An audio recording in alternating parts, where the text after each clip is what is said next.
கடலலை கொஞ்சும் திருச்செந்தூரில் விஸ்வரூபமே வேலையா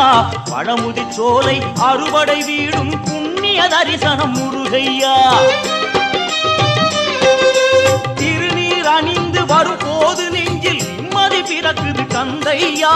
சுகனே சிவனார் மகனே உன்னை பாட பாட சுகமாகுதையா வேல் முருகா அரோகரா அரோகரா வேல் முருகா